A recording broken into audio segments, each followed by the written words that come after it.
Give me 2. What up, everybody? It's the Pallazzo Podcast, Prospects Power Half Hour. It's 30 minutes of action. We talk prospects, dynasty baseball. Today's show is about buy low dynasty targets.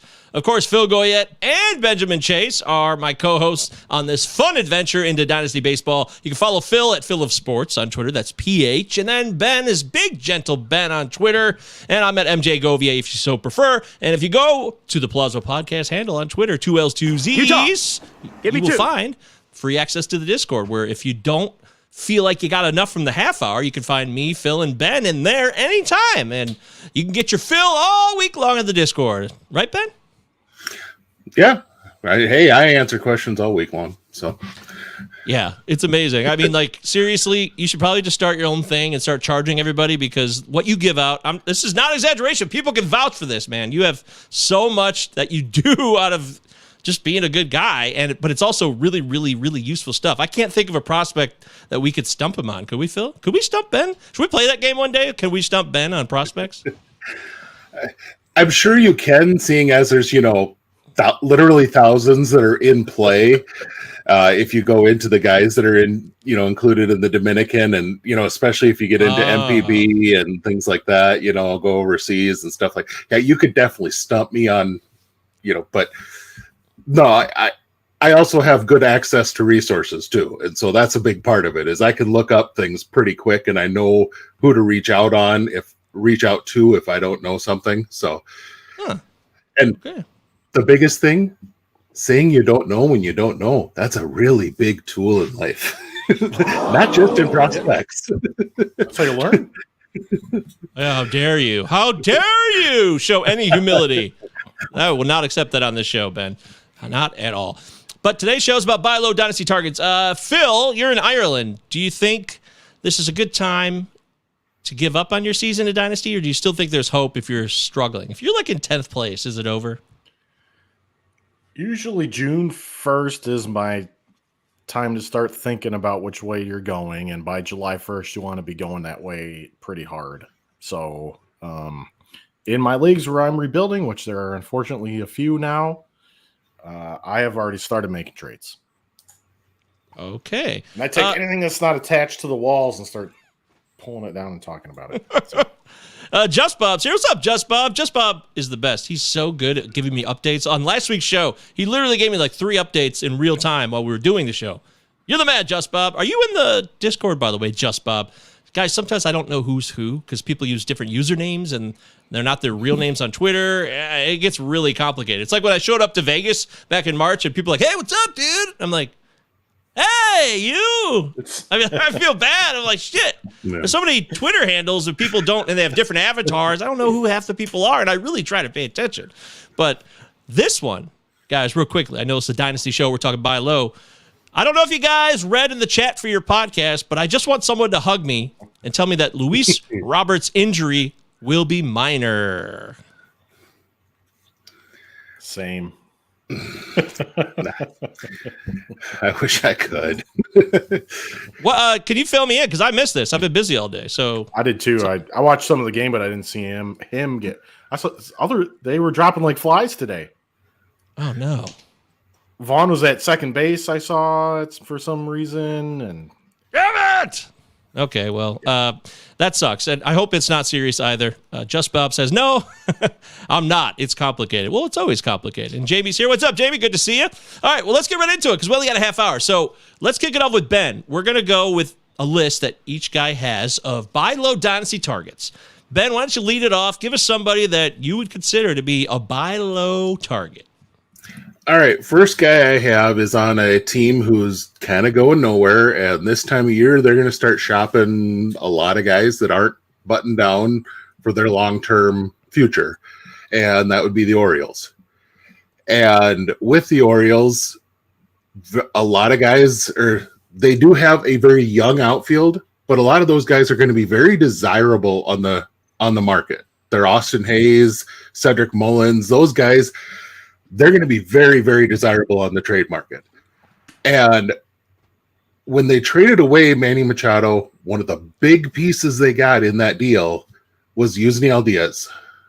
And he's a Cuban guy who came to them from the Dodgers.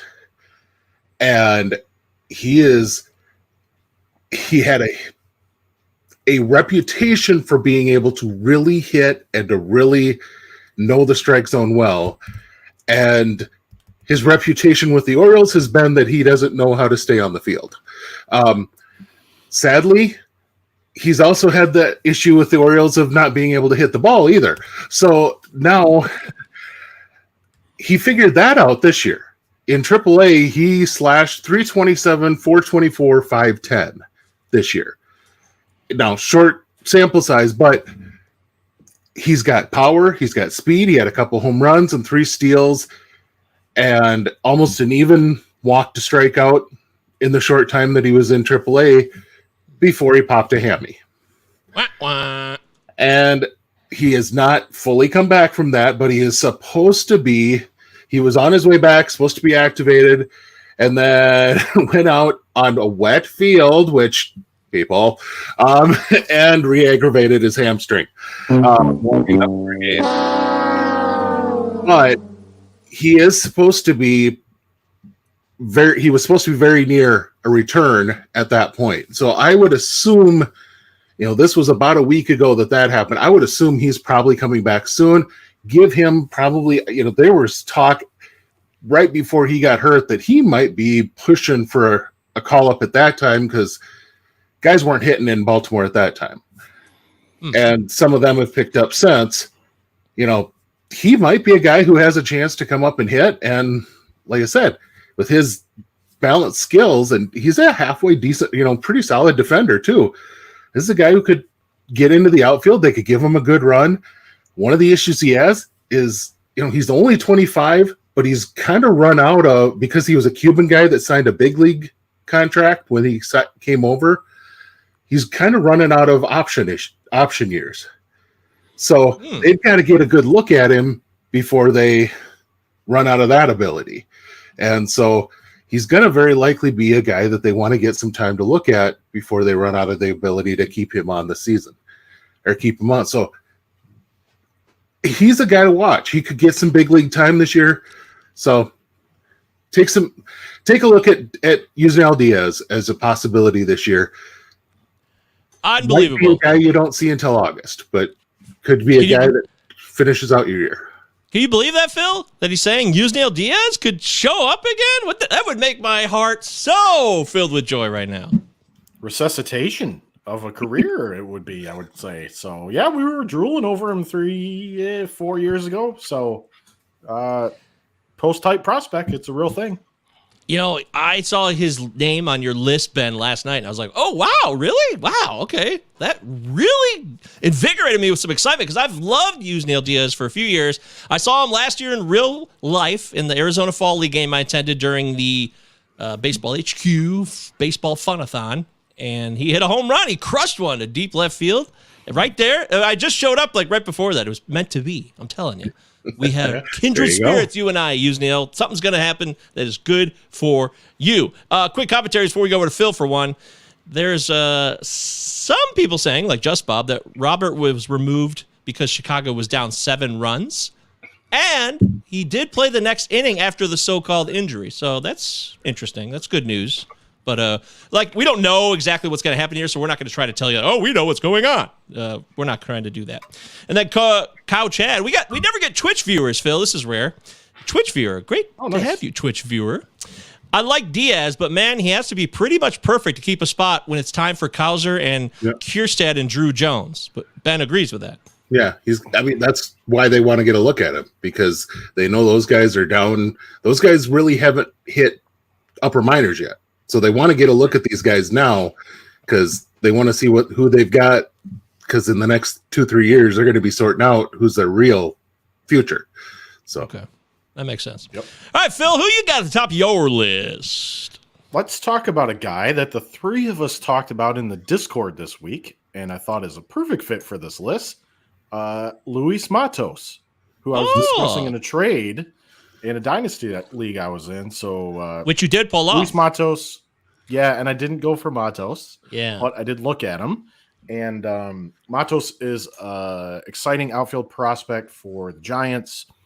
20 years old, and he's in high A this year, so the org has really been aggressive with him the whole way. Has a 5-tool skill set. I know it gets thrown around, but he really is a 5-tooler, I would say. And he's just having a bit of a rough spell at high A. But if you tease some stuff out, there's actually some things to like. First off, you look back at what he did in full season last year as a teenager. There's a ton to like. He showed the ability to make contact, get on base, hit the ball hard, and do all three of those at the same time, which can be tricky to do. And then he stole 20 bags as well. Sorry, 21 bags as well. So we'd love that from a fantasy prospect. And because he's young, there's the potential for him to hit for more power. So that's good. He's also kind of getting crushed by BABIP right now at high A. So if you look at his BABIP, it's 232. He's the kind of hit tool talent that could have a BABIP that's above average consistently.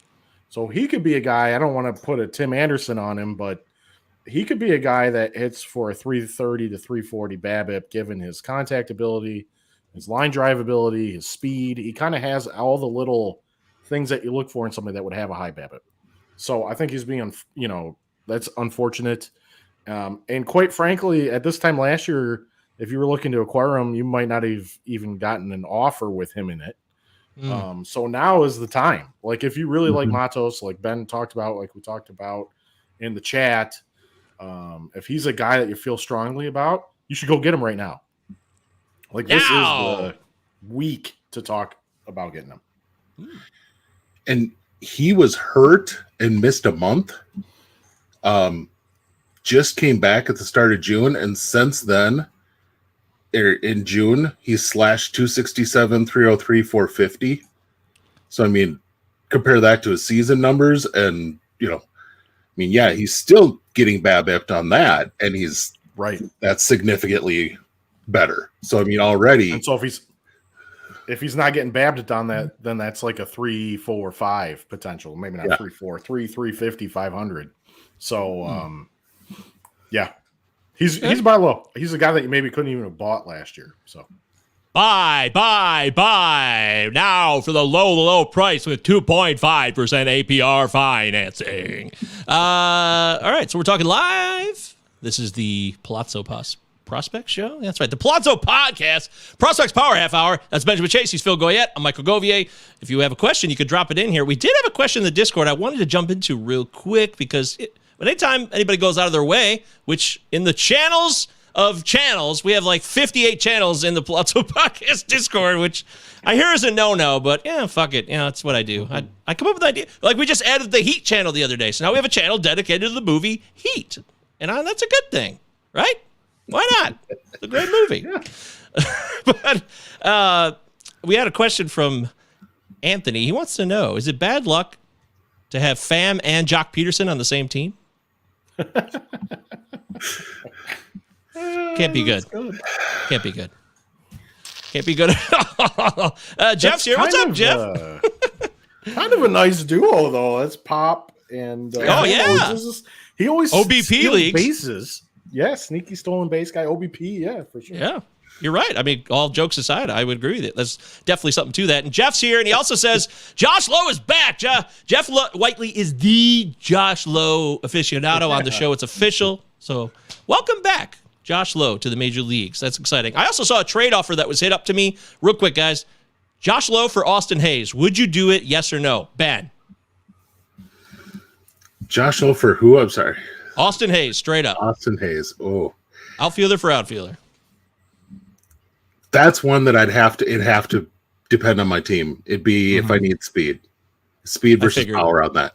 That's absolutely it'd be an absolute contact space because that's a pretty even value for value. It'd just be what I need for the player. That makes sense. Yeah, steals possibly. Phil, same response or? I like Lowe especially if you're rebuilding. I think Hayes is a good chip to use, so I would take Lowe straight up. I like that. Jared asked in our Discord channel, which is questions for today's show, which you guys can pop in anytime when we do a show, we have a whole channel for you to ask questions. When do you think Jordan Walker will get the call, and will the steals translate to the major league level? Phil, let's go to you first. Jordan Walker is a prospect for the Cardinals. I believe he's in Double-A still off the top of my head. And will the steals translate to the major league level for Jordan Walker? He just turned 20. Started the year in Double-A. Probably needs, man, I don't know. I don't know if there's a chance we'll see him maybe at the tail end of next year. He's that kind of talent. So I would say I put a late 2023 ETA on him. Will the speed hold up? I don't think so. I don't think he's going to run at this level like he in the minors when he gets to the majors. So I don't think he's like 15 to 25 stolen base guy. He might be more like a 5 to 15 stolen base guy. But that little bit of steals will be nice to go along with everything else he can do, which is basically everything. So, yeah, I like him. Tail end of next year. I don't know that he runs as much as he has been in the minors, but still should steal some bags. And yeah, I like him for as far as his steals go, for a very similar reason as like Pujols used to get steals, and the same reason the Mo Vaughn got like 11 one year, because they were. I mean, even when Mo was older, that he somehow would get like 4 or 5 steals every year, because he was one of those who just timed up a pitcher really, really well and would know when and when not to go. It was nuts. That was one of those things that I loved about Mo Vaughn in fantasy. But Pujols was always really good with steals, and for the same reason, Pujols was never fast, but he was very smart about when to go.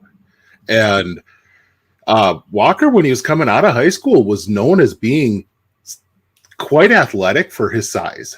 A lot of people made the comment, as big as he is, he can really move for his size, which is, folks, that was kind of one of the draws. Folks said, yeah, he might not stick at third because of his size, but geez, he's really athletic, so he might just stay there. I just don't know where he's going to play, because you've got Goldschmidt and Arenado who are going to be there for a few more years. You've got, a lot of young outfielders, you got a lot of folks in those positions where he would probably fit best. A lot of young DH only bats for them. I mean, unless he's moved, he might be the perfect big time trade chip for the Cardinals. If they're going after someone big, he might be the perfect guy to use for them, just because he's at a position where they have so much depth in so many places. You throw him onto a trade as a trade chip, who's going to match that across the league? Because that's a top 10 talent right there in prospects. Anthony wants to know, you going to tell me that Cecil Fielder had steals too? I don't think so. No, not really. No. Although he was much smaller. He got a lot bigger when he was back from Japan. I remember the baseball card I had of him, the wood trim tops, which we've talked about on the show before.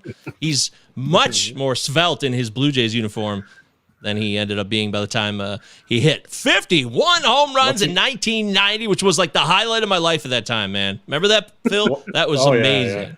Because nobody had done it since George Foster in 77. That was 50 home runs was unheard of when Cecil did it in 1990. Once he got that McDonald's deal, remember that? Yeah, remember he was on the McDonald's commercials with Prince? Yeah, Prince was, exactly. Yeah, his son Prince was in the commercial with him. That's funny. All right, let's have Jordan Walker breakdown. We hope you enjoyed that. Let's go back to Ben now. We're moving forward with our... Oh, wait. Okay. Wait, I got to get this. People ask questions. It comes live. Real quick, you guys seem cool, so I'll give you guys answers to the best buy low dynasty guy when you factor cost to acquire and upside. Since there's only one answer, it's Christian Robinson. It's going to cost pennies to get him because of the issues he's had that have completely off the radar. Ben, Christian Robinson, is he a buy low? Yes, but how long is it going to take him to get back to full game? I mean, he's really not been allowed to play games for almost 3 years now with the You have the pandemic year, and now he's, this is his third year really that he's not been allowed to have competitive action.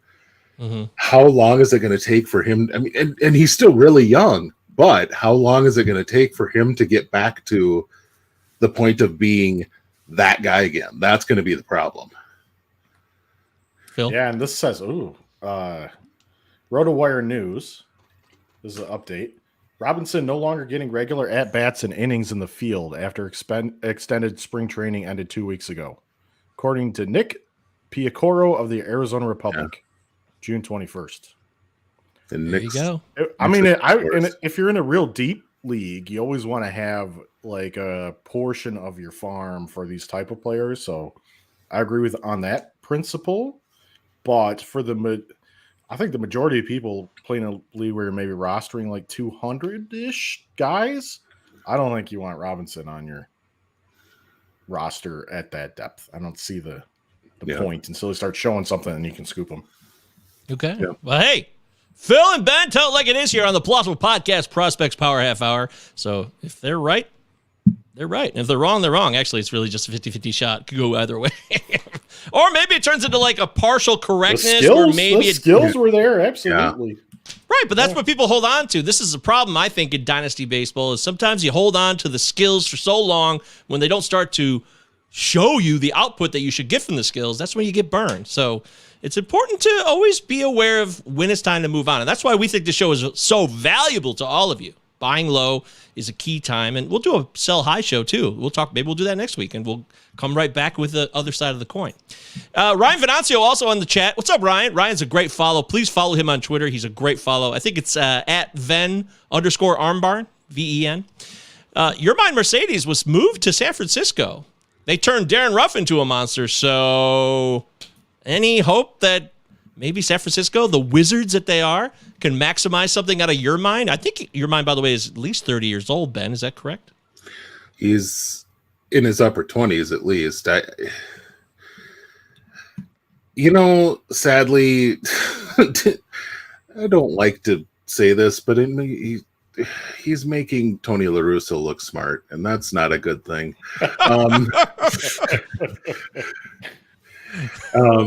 It would have been one thing if he would have come out after he went down to AAA and just set the world on fire.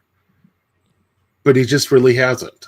And honestly, that was kind of his MO all the way through. He was a good enough hitter to keep him in your minor league system, but never really a great hitter, which is why what he did to start that season was just so out. Holy cow. And I think that's why so many people jumped on it. This was such an amazing run for a player who's had to stick it out for so many years. And the reason why he had to stick it out for so many years was he was just okay. He was a guy who was kind of an org guy for a long, long time. And I mean, a guy like, you want to compare them, Darren Ruff. Darren Ruff had legit big league power. Not much else, but he had legit big league power. And they're able to turn that into something usable by figuring out when to deploy him so that power is playable. And that's how they're doing that. I don't know where you find that with Mercedes. I just don't. And they already traded for Wins, too, who hit a big home run off Strider yesterday. He looks decent. Wins had a huge day yesterday. He had, I want to say he had 6 or 7 RBI yesterday. He had a big, big day yesterday. Yeah. I know Your Mind could DH. Phil, you're familiar with Your Mind. You're the Chicago White Sox expert here. Yeah, I think I do like the principle of if the Giants are picking him up, then put him on your radar because there's a reason why they acquired him. And maybe, like Ben said, it's a fit thing where they think there's a matchup that he can excel in and they can use him there. So definitely watch. I wouldn't be completely shocked if he goes on a little heater again, but he's the kind of guy that'll go on a heater and then get really cold too. That's just his style. Yep. That's fair. That's totally fair. And Chad says on Twitch, it doesn't help that Tony La Russa completely destroyed what was clearly an unstable mental state after the home run debacle last year, but he does have a near 400 OBP in the minors this year. So, yeah, well, everything that Ben says basically translates what you just said in that comment, Chad. So I understand it. We all get it. It's like, oh, we want it to work. Yeah. It was total bullshit. All right, let's Everybody go. was pissed. Oh, of course it was. Yeah. Tony Russo, I said this, didn't I say this on the show recently? He actually did some really good things with the Cardinals organization. He helped steer that clubhouse through when Darryl Kyle died, and he showed that he was capable of helping people through a very traumatic situation, but it just seems like something's changed in him or he's lost his touch. It does happen. So I don't want to spend the rest of the show talking about that. It's just something to think about, You win some, you lose some. You don't always stay on top. The Rolling Stones aren't always as good as they were going to be for Exile on Main Street. It's just not going to happen, okay? So shit happens. All right, Ben, let's go back to you. Let's get another buy low prospect. We got a bunch of comments here in the comments, but I want to get at least one more of these from each of you guys before we get out of here because we're running out of time. Well, going on kind of what Phil was going after, kind of your last chance to maybe get this guy at a decent price is Alex Ramirez of the Mets. And he started out the year on fire and got really, my boy that I've been pumping, Emmanuel Rodriguez, sadly injured, out for the season. Bummer. But those two were kind of running neck and neck to start the year. And this is before Jackson Chourio came on the scene. Folks forget that he pretty much didn't play for the first 3-4 weeks of the year. And then has kind of started doing everything that he's done since. Those Ramirez and Emmanuel Rodriguez were the guys everyone was saying. So for, guys who are 19 and under with, the highest, OPS, these were the two. And that was the start of the year and for about the first month. And then he's really struggled since that. And now in June, he still hasn't put up a lot of really great numbers, but his walk rate is up to over 15%, and he's got his strikeout rate back down to just about 20. And on top of that, when he is getting on base, he's doing stuff with it. He's got 7 steals this month, and when he's making contact, he's doing good things. Out of his hits, he's got 5 extra base hits. He's tapping into that stuff again, and his BABIP is something like 220 for the month. So you get that regulated a bit. He's doing the things as far as his walk rate, his strikeout rate, and this guy's natural talent. Holy crap, if he starts to take off, this is a guy who was kind of on the fringe of the top 100 at the start of the year, and he takes off and maybe gets a promotion to high A and does a little bit at high A at 19 years old. He's a top 50 guy, and you won't be able to get him in the offseason. You won't be able to trade for that guy. He's going to be impossible to acquire. So if you want to get him right now, you better, because you're not going to get a chance to going forward because he's working his way up. So. Okay. Alex Ramirez of the Mets. Buy now. This is it. Last call. Phil, give us one more before we hit the road. I'm going to go back to the well with my boy JJ Bleday, who came up on this list again. Estimated ex-WOBA minus his actual WOBA. And his actual WOBA is not even bad.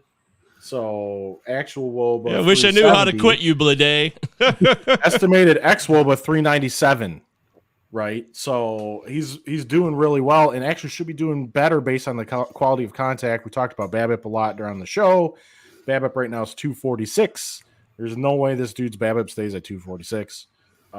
So I like Bleday, highly touted prospect. He was the best college hitter in his class. Miami should have a spot for him to play. So grab him if you can.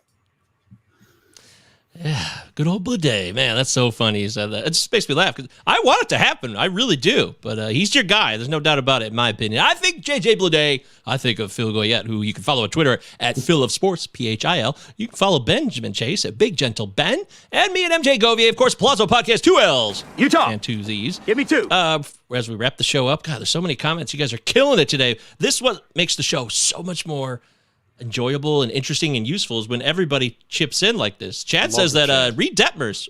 Yeah, I love the chat too. Reed Detmers' option. Is that a surprise to either one of you? I mean, he hasn't been dominant, but Where are the Angels going? I'm surprised he's not been as good this season as I thought he was going to be.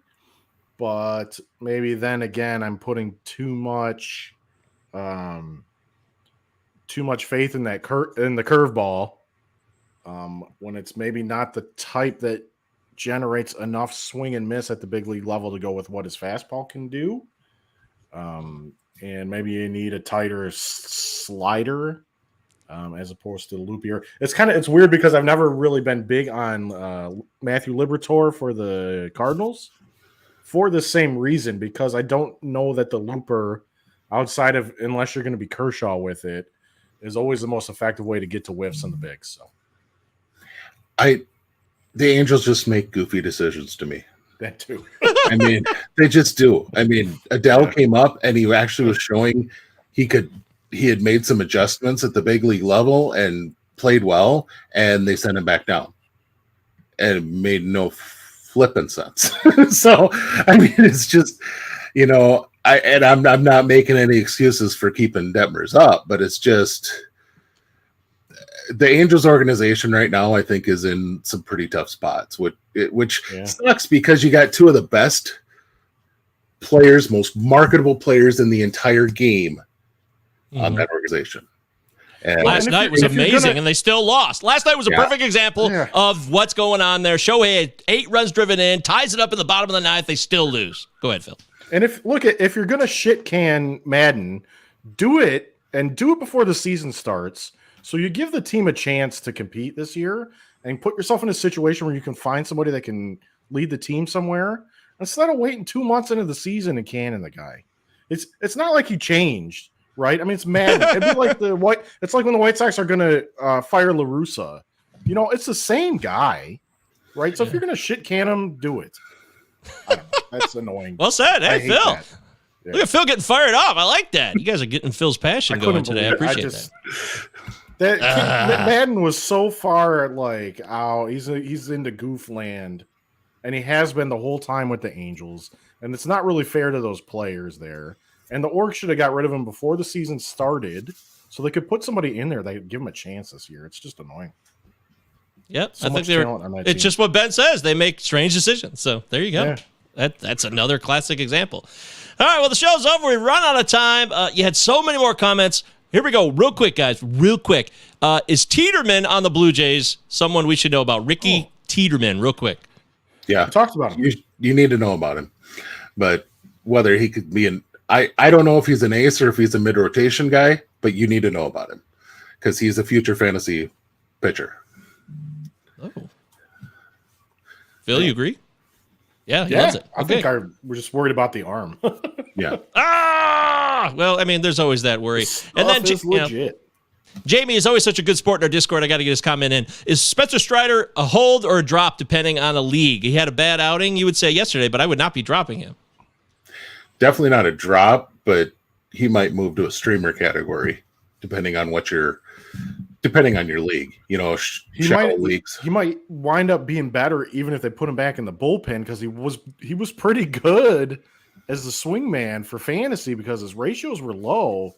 And did he have 8 Ks in 3 innings once this year? He had more strikeouts than Logan Webb. I've got them both on the same team. He had more strikeouts than Logan Webb even before he started starting games. So wow. I'm such a moron for dropping Strider in my main event. What was I thinking? It was early though. It was April, and I was like, I don't. He only pitches every 6 days. I don't have time for this. Damn it! I blew it. All right. Well, I make mistakes. We're all human beings here. That's why we think our show's pretty cool because we don't put on false fronts. Phil, Ben, myself, we tell it like it is. So we hope you enjoyed this. If you want more, all the Twitter handles have been revealed. The Discord is free. You can find that at the Pallazzo Podcast Twitter handle. 2 L's, 2 Z's. Thank you so much, Benjamin, Phil, myself. We'll see you guys next time.